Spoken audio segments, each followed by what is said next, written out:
It all starts with this. This snippet of code was leaked online in November. It was created by Dahua, a Chinese state-owned company, which is a central player in the vast apparatus of surveillance technologies deployed by the Chinese government. This piece of code, likely written by just a few developers and data scientists over the course of a few days, performs facial recognition and assigns each face a score corresponding to race. You can kind of see that here. In this case, the code really is designed to target Uyghurs, a Muslim minority group that has been subject to brutal ethnic targeting by the Chinese. And indeed, this particular set of characters, under 24 characters in total, is what allows the identification of Uyghurs at a scale and a scope that would have been previously unimaginable for any government really at any time in human history, capable of being deployed nearly uniformly and consistently across a country composed of nearly 1.5 billion people, all in under 24 characters total. I think it's 22 characters without any of the spaces. And so to be clear here, my point starting out is about much more than the Uyghurs, although I'd like to actually pause for a moment to note that their plight is, in my view, one of the greatest human rights catastrophes of the 21st century. There are an estimated 1 million people currently in concentration camps. The US government now describes what's happening there as a genocide. I think all of us have a responsibility to do what we can to stop it. Organizations like Amnesty International and Human Rights Watch have focused on the issue. There's an organization called the Uyghur Human Rights Project here in Washington, D.C. That is one other specific organization focused on these issues. But the reason why I am starting today's talk by talking about the plight of the Uyghurs is because I view this code as an illustration of really something much broader than the Uyghurs alone. I view it as a trend that illustrates or that directly impacts all of us as we embed digital technologies into nearly every facet of our lives. To me, this code, these 24 characters, signifies the power of digital technologies to shape and structure our society with ease and sometimes with linguistic elegance, and always, and I think always and surprisingly, with stunning efficiency. All of this in ways that are difficult, if not frankly impossible for citizens and consumers who are busy living our everyday normal lives to fully understand. It is small pieces of code just like this that form the backbone of entire systems. And these systems, public, private, both, very often unseen, shape many of our lives in ways that are both large and small. And that leads me to the agenda for today's talk. Namely, I want to talk about 3 specific trends related to the digitization of our everyday lives and to the broader and sometimes unseen impact of digital technologies on citizens and consumers around the world. Each trend has its own bullet on the slide, which I'll just read out loud here. Privacy is dead, so is trust, and you're not who you think you are. So, what do I mean by digital? Anything that can be digitized. What do I mean by digitized? Really, anything that's represented as code. And so when I talk about the digital transformation of our everyday lives, I'm talking about how images are captured in the course of our daily lives by increasingly ubiquitous surveillance cameras that, as of 10 years ago, were capturing 4 billion hours of footage a week in just the US alone. I'm talking about how almost all of our methods of communication, from emails to text to social media and word processing, now involve at minimum the use of computers and at maximum the use of the protocols the internet is based upon. And I'm talking about the so-called Internet of Things, which seeks to turn everyday objects into connected devices and digitize their functions. Examples of the ever-expanding Internet of Things range from, frankly, the practical to the ludicrous. There are, for example, pacemakers that control when patients' hearts beat. By one account, every new such device implanted in the US is now connected to the internet. There are internet-connected cars, an estimated 64 million of them on the roads last year. And there are doorknobs and toilets and light bulbs and practically anything you can imagine. And in fact, here's a challenge for everyone dialing in. Pick a noun, it can be any noun, and conduct an online search with that noun plus the phrase smart device. If my experience is any guide, you're going to find someone somewhere selling a variant of it. I've tested this. I've yet to find a noun that I can't, that no one is selling a smart device for, including smart trees, which was one I actually thought I might be stumped. And these trends are only growing. Estimates place the number of connected devices at over 75 billion by 2025 in just 4 years. And so we live in a world that's increasingly digital, where the line between digital and physical is becoming blurred, if not totally meaningless. And this is having deep and profound impacts on our daily lives. And so to start with is the impact we can feel the world is becoming more convenient for us. In this sense, I think this trend, this digitization is quite positive, especially when living through something like a global pandemic. Without the digital world, we would not be here today. I would not be here speaking to you, whatever it is that we mean by here. But then there are the obvious downsides of these trends. The collective state of our privacy and our security is a vexing, thorny issue, as we see with every data breach that's dominated the headlines over the last few years, months, weeks. And so again, let me repeat what I have here on the slide. Privacy is dead, so is trust, and you're not who you think you are. After I'm going to end this talk, or hope to end this talk, with some concrete suggestions about what we can and should do to address each development that I outline as lawyers, as policymakers, and as citizens from around the world. So let's start with the end of privacy. I authored an op-ed for the New York Times with Dan Geer. For folks who are, I highly encourage you to read many of his writings.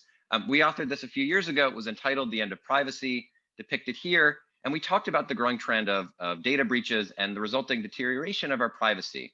I'd also note that was before we knew about Cambridge Analytica or Facebook's other 20+ privacy scandals from 2018 alone, before we learned about their $500 million personal records breach just in the last few weeks.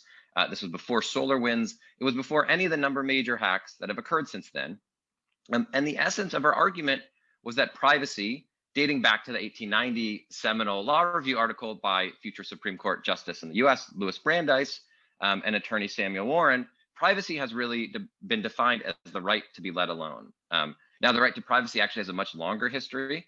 For folks on this call, I would actually very much recommend the paper by James Whitman, a professor at Yale Law, called "The Two Western Cultures of Privacy, Dignity versus Liberty."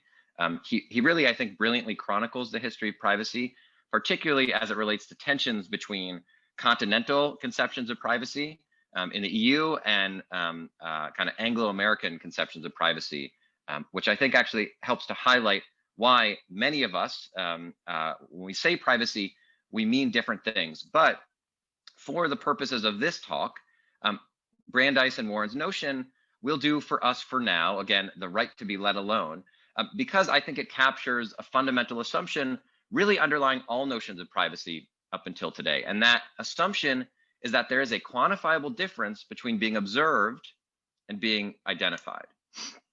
That is, in the public world of observation, observation is not something we can remove ourselves from. Individuals must, in the course of our everyday interactions, venture out into public, where strangers might observe how we look, who we're with, what we're wearing, etc. Being identified, on the other hand, is an altogether different type of activity. Identification pierces the veil, so to speak, of our anonymity. It prevents us from being left alone, and it potentially intrudes upon our sense of dignity. And dignity, I think, is a particularly core component for European conceptions of privacy.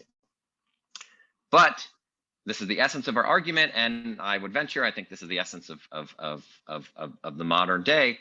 This distinction is no longer. To put it as simply as possible, if you can be observed, you can be identified. And this is thanks to a confluence of factors, an abundance of data. In a digitized world, everything we do generates data, cheaper and faster compute power and storage, also called the cloud, and new techniques for identification brought about by machine learning, commonly referred to as AI. And so taken together, more data, cheaper compute power, AI, means that almost any, the methods for taking almost any data and rendering that data identifiable keep growing. A few of my favorite examples of activities that are no longer private are the act of walking, the act of writing, and the act of keeping your cell phone turned on. And I'm going to walk through each of those. Okay, so let's start through walking. In 2018, the Associated Press published this report on China's effective use of gait analysis to identify individuals based on the way their bodies move when they walk, otherwise known as their gait. According to the report, the techniques in use can identify people from up to 50 meters or 165 feet away, even with their back turned or face covered. And this can fill a gap in facial recognition, which needs close-up, high-resolution images of a person's face to work. So in certain places, certain parts of China, elsewhere, the very act of walking in public is no longer a private one. Okay, on to writing. Machine learning researchers have demonstrated that given a baseload of enough writing samples, the authorship of new text can be identified with frightening accuracy. Here's how one group of researchers stated the problem in this paper, the headline of which is on the slide. They write, given the increasing availability of writing samples online, our result has serious implications for anonymity and free speech. An anonymous blogger or whistleblower may be unmasked unless they take steps to obfuscate their writing style. Okay, that was walking, writing, and then of course is our cell phones. The very act of keeping a cell phone turned on creates a record of where your cell phone is over time in relationship to cellular towers, and therefore on a map. And this information can be incredibly revealing. It can reveal sensitive details to include not just who you are, but also how you live your life and what activities you're undertaking. This came from a New York Times study illustrating that exact point. And it was able to actually show when a detective was investigating a specific crime scene late one night. So, and this is not, of course, meant to be an exhaustive list.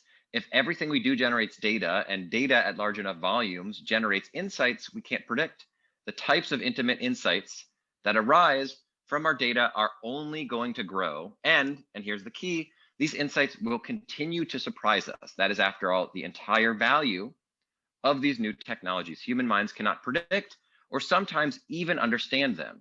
And so, what does this mean for privacy, or to more closely mirror the language used by the legal system in the United States, what does that mean for our reasonable expectations related to our privacy? And I would argue that it means that our expectations of privacy must diminish as we generate more data, which we are committed to doing over time. We generate, for example, an estimated 2.5 quintillion bytes of data every day. To folks who are unfamiliar with this metric, as I was when I first came across this statistic, 1 quintillion is 1,000 raised to the power of 6, or 10 to the 18th power. And so my first point is that privacy as we've known it, privacy as it's been defined in the courts and conceived of in law school classrooms and thought about in the minds of consumers all over the world, is no longer. We can and we should expect less and less privacy as we generate more and more data. That is simply our new reality. Instead, something else needs to rise to take this traditional notion of privacy's place, or, and this is what I fear, and this is frankly what I see, or we will be left with an irrelevant legal concept that fails to apply to an increasingly urgent set of rights. So I have some suggestions for what exactly that framework should look like, and I'm going to return to those suggestions at the end of this talk. Okay, back to the agenda. We talked about privacy, now on to trust. So one of my favorite books of the last few years, perhaps I think the most overlooked, was published by a Norwegian academic named Olav Lisny in 2018, and it was given this extremely non-user-friendly name, which I will see if I can say in one breath. The Huawei and Snowden questions: can electronic equipment from untrusted vendors be verified? I can't do it, it's so long. Can an untrusted vendor build trust into electronic equipment? So this book was not aimed at a technical audience, as you can tell from the title. So it's really no wonder that it didn't make a huge splash in the legal community or the general public.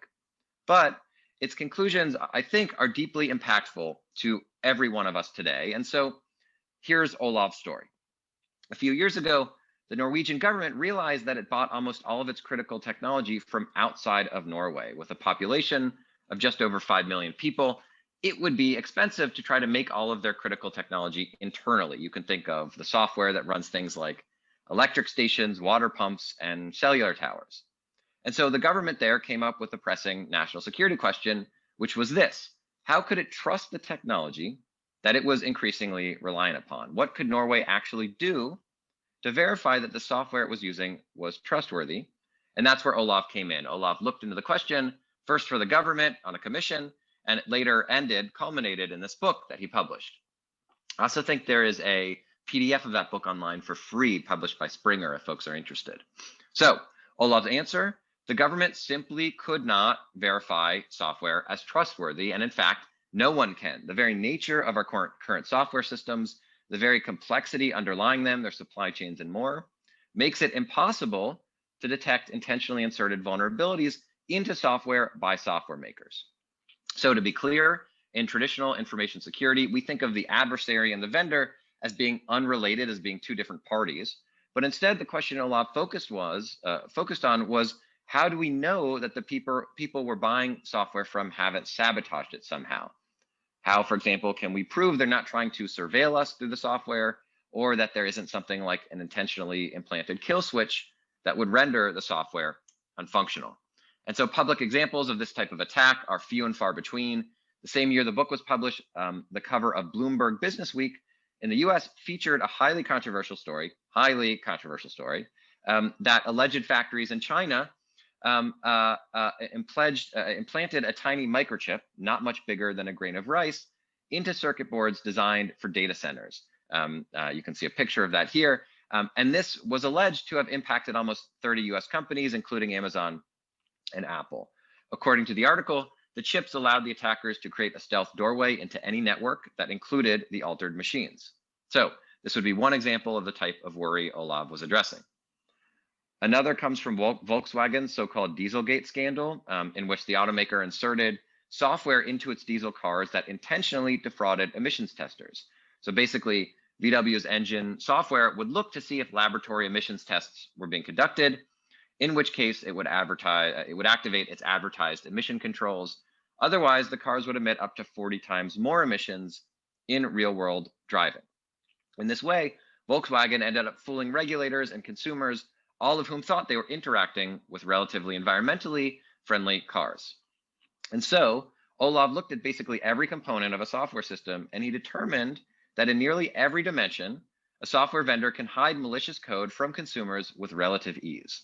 So a few examples: integrated circuits are the chips that make up circuit boards. They're composed of tens of thousands, hundreds of thousands of so-called gates on semiconducting material like silicon. And adding as few as 1,341 additional gates to just one chip can create a backdoor into an entire system. Or as Olaf states in simpler terms, full backdoors into a system can be created with a microscopic number of additional gates on a chip. Another example involves making the malicious behavior of the software entirely dependent on an external stimulus. So basically, the malicious code is triggered by an external event and therefore harder to detect in the software itself. And here's how he describes the possibility of detecting this type of vulnerability. So he writes, having this external stimulus encoded on only 512 bits would yield 13.4 times 10 to the 153 combinations. For comparison, the universe has existed for approximately 4 times 10 to the 17th seconds. Therefore, if the strongest computer on Earth had started computing at the beginning of the universe, it would still not have made any visible progress on the problem of testing these combinations. So if our activities are all increasingly reliant upon software systems, and if software systems cannot be provably free of malicious vulnerabilities, what does that mean for us? A couple things. First, as individuals, it means that trust is both the most central aspect of any transaction and the least quantifiable. So trust is and will become as important as the product it is that we are actually buying. Some companies like Apple are already beginning to adopt this trend publicly. They are very, very publicly making trust a core component of their brand. But at the same time, because trust is not quantifiable, it also means in some senses it cannot exist in this type of environment. Trust, I think, will be a feature that lives equally in the world of branding and imaging as anywhere else. And in that sense, trust will be illusory. Trust will be, in some senses, a simple marketing campaign. But I think more interestingly, from the legal point of view, is that our ability to contract must also change. When we purchase and when we use a software product, there's no single point in time where a meeting of the mind occurs, especially as these systems become increasingly complex. The transaction takes place in ways that I would argue are new. And indeed, a group of researchers came up with a new term for this state. They called it a tethered economy. And in a law review article from 2019, by the same title, they described this as sellers blending hardware and software, as well as product and service, tethers yoke the consumer to a continuous post-transaction relationship with the seller. Again, a continuous post-transaction relationship. And so now if you add in the fact that trust is the key, and yet the elusive factor in this continuous relationship, we end up having a very, very real problem. Here is Olav again. He writes, when we ask ourselves if a vendor can be trusted, we have to ask ourselves if we believe the vendor will remain trustworthy for the entire lifetime of the product that it is we're buying. And it turns out that the reverse is also true. We must ask when we buy a software product if we trust the entire past life of that product up until now. And so trust, like privacy, is dead in the sense that traditional frameworks no longer apply to our current reality. We may trust, but we can no longer verify. All right. Lastly, before we get to my attempt at concrete recommendations, is who we think we are, or our identities. So in the past, our identities were, I think, pretty clearly psychological constructs. They were built from our histories, our shared experience, our preferences, our self-conceptions, and more. The existentialist philosophers of the 20th century famously put a huge amount of effort into explaining how our identities were ultimately meaningless constructs. Even to them, though, they were fictions that could be believed in. They were fictions that had some type of value. And this slide comes from a great Time magazine cover in 2017, heralding the everyday user's role in shaping the internet. We control the information age. Welcome to your world, it said. But the truth is that the idea that we construct our own identities, that we control our own world, is a fiction that I think is evaporating in ways that are both profound and subtle. Because nearly every act we undertake creates data, at least for many of us, our very existence creates a composite of our actions that really defines us better than any fiction could. I think of everything I've said today, this point is among the least widely appreciated, mainly because I think we as consumers see so little of the data that we actually generate. We don't see, for example, the minute-by-minute records of every time our cell phone pings a nearby cellular tower, mapping our lives in practically real time. Cell phone companies and ISPs, or internet service providers, see that data. We don't see our shopping histories or the intimate insights they yield, like, for example, when Target, almost a decade ago now, famously predicted that a teenager was pregnant before her family knew based on her consumption patterns. Retailers compile all that data. And we don't see the hundreds of thousands of rows in massive spreadsheets compiled by companies like Google and Facebook that detail, point by point, everything they could possibly know on us based upon all our online activities. And I would also note, when I say online activities, that phrase itself is in some senses meaningless. What does it mean to be online anymore? What does it mean to be offline? A few years ago, a data consultant actually wrote an op-ed for The Guardian about all of this. He was granted access to all the information Google had about him. This is a screenshot of some of those files, and here's what he found. He wrote your bookmarks, your emails, your contacts, your Google Drive files, your YouTube videos, the photos you've taken on your phone, data from your calendar, your Google Hangout sessions, your location history, down to how many steps you walk in a day. So any single company possessing this level of detail about us, I think, is for many, if not most of us, pretty upsetting in ways that are fundamental and profound and visceral. At the same time, however, I don't think most of us should be surprised by this. We give all of our data to companies like Google when we use them, and we use these companies all the time, from Amazon's Alexa to Apple's Siri to Google's Assistant. The trend is we are only entrusting these companies with more of our data and more personal data at that. So the question is this: why is the scope of their information about us so unsettling?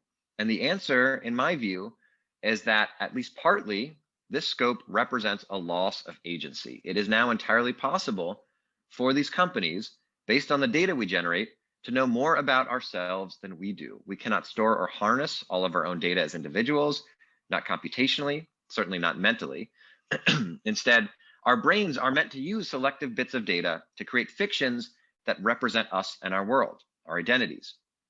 And in that selection, in that fiction, lies a choice.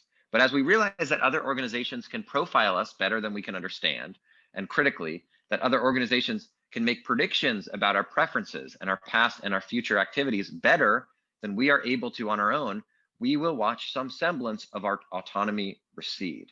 I think we will hand over, in some senses, our freedom in that our identities and our world both become much less fluid. Okay, so those were the 3 points, and what ties them together is basically my argument that we live in a deep state of disorientation brought about by the digitization of our everyday lives. And this digitization is so thorough, it is so all-encompassing that in many respects, there is nowhere to hide, hence the name of this talk and the white paper it's based on. So what can we actually do? Or to more constructively put it, what should we do? What do I actually recommend to address these issues? So I don't have all the answers. I don't have nearly all of the answers. I work and I live and I breathe in this space at BNH, at Immuta. So I confess that I am probably best to look to for diagnosis and not for treatment. That said, I do have 3 broad recommendations that I would like to outline. And so to start with is what I really believe to be the most important takeaway, which I can describe for you in 2 words: slow down. Slow down. At its core, all of our privacy and our security problems, in my view, derive really from the unprecedented rate at which we have embraced network devices, digital technologies. For perspective, no technology in human history has been adopted as fast as the internet. It took over 100 years after the invention of the telephone, for example, before its nearly universal adoption in the US. Analogous timeframes followed for electricity and automobiles, yet it's taken really only one decade for nearly 4 in every 5 Americans, just in the US, to own a smartphone. And so if our major problems are being caused by the frantic pace at which we're adopting network technology and we're generating higher volumes of data in the process, slowing down this adoption, understanding our environment, is really what I'd contend is the first step towards a solution. So I'm not advocating being a Luddite. This is not, as the American conservative writer William Buckley described of conservatism, this is not an argument for standing athwart history, yelling stop. And so what is it that we can actually do? What does this actually mean to slow down? So to start with, I think that any system, laws must mandate that any system with an IP address, which is a prerequisite for connecting to the internet, either needs to have a finite lifetime or accept updates. Basically, the current list of devices that can't be updated when flaws are discovered is long, and it keeps growing longer. Amongst devices, this is just one example, amongst devices that used Google's Android operating system in 2016, a reported 29%, just under 1/3, could not be patched. That means that these are very serious operating systems that were deployed that can't be fixed when flaws are discovered. So that's the first point. Second, liability for cybersecurity flaws must be made clear, and I think software makers must be held to account.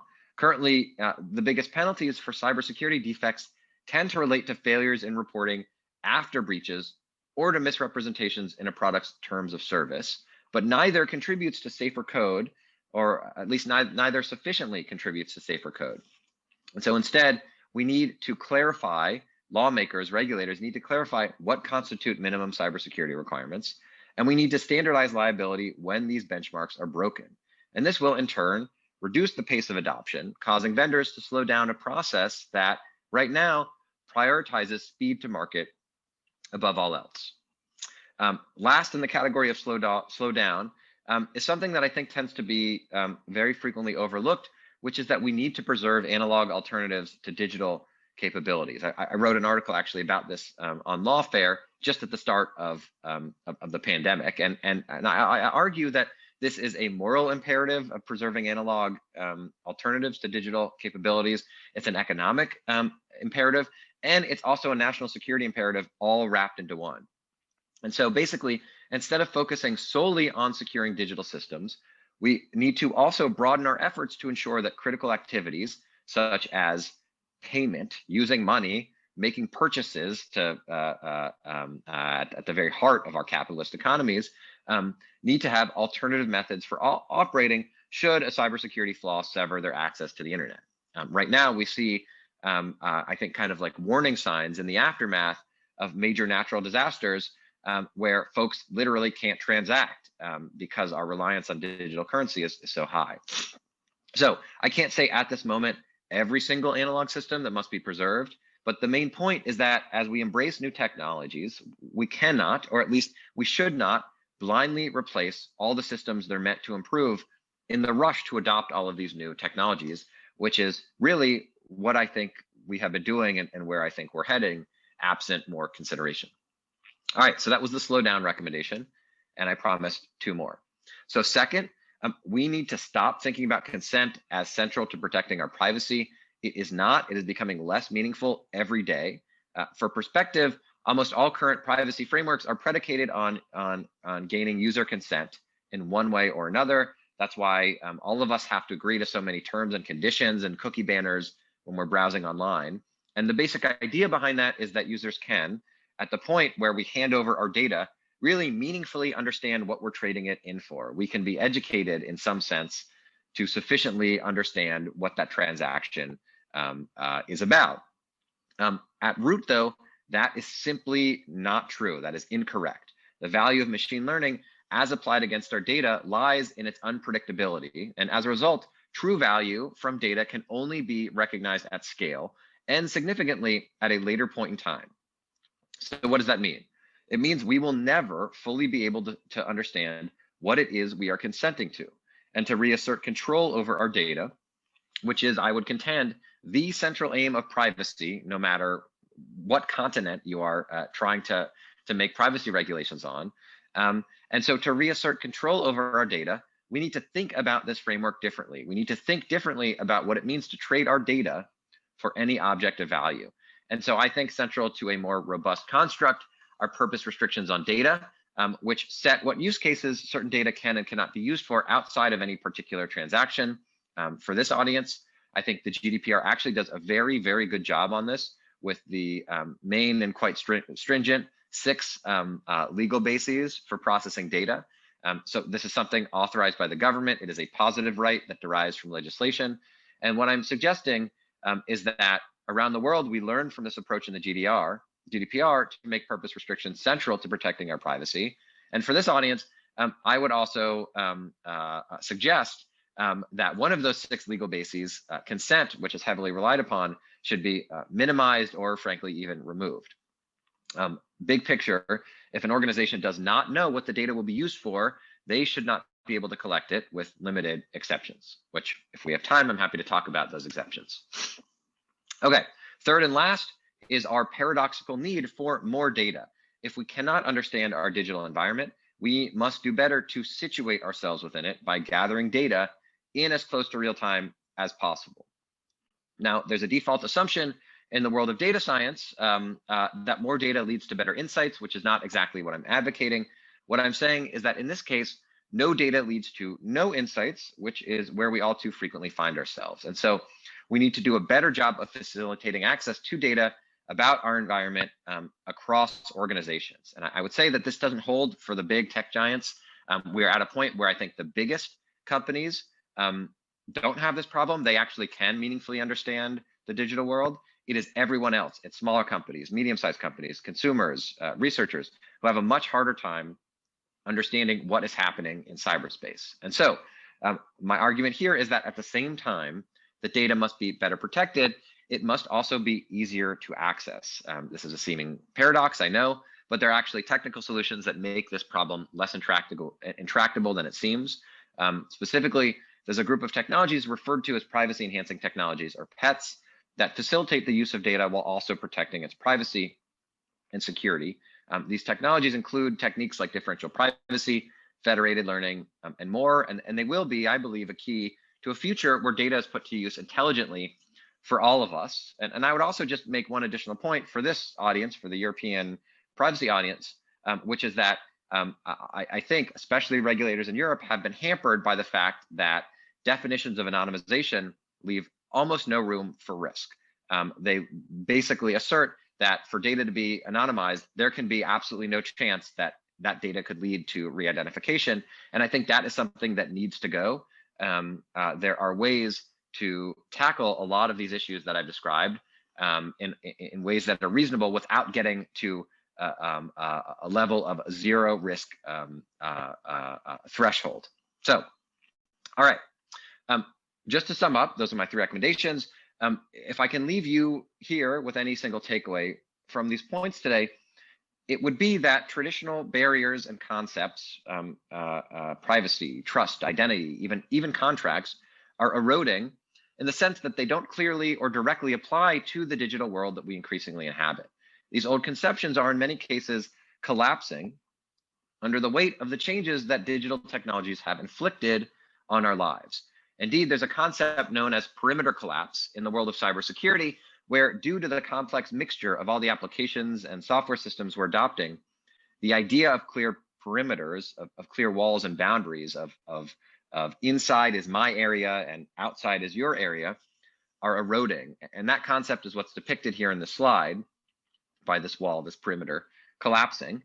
But the fact is that these changes, the way they occur, the pace at which they occur, are not simply fated to happen. And indeed, they don't actually all have to be negative or harmful. I think in many senses, these changes offer us an opportunity to rebuild and to reshape some of our most important ideas as they're applied to cyberspace and as they are built into the very fabric of the digital world, which is becoming more important to all of us. And so, put simply, this is not fatalism. This is not an argument for passivity, for watching and for waiting as the digital world completely overwhelms the physical one. Instead, I think we can and I think we must be proactive about all these changes. They're occurring because we are making a choice every day to adopt these technologies in specific ways. And that means there's nothing inevitable to the story I've outlined today. We can slow down. We can place intelligent, carefully written laws on the books to help us make sense of our environment, to help us assert control over our data, to rebuild really some of these past conceptions like privacy and trust that are now under threat. We can, I believe, we can preserve what it is that we risk losing.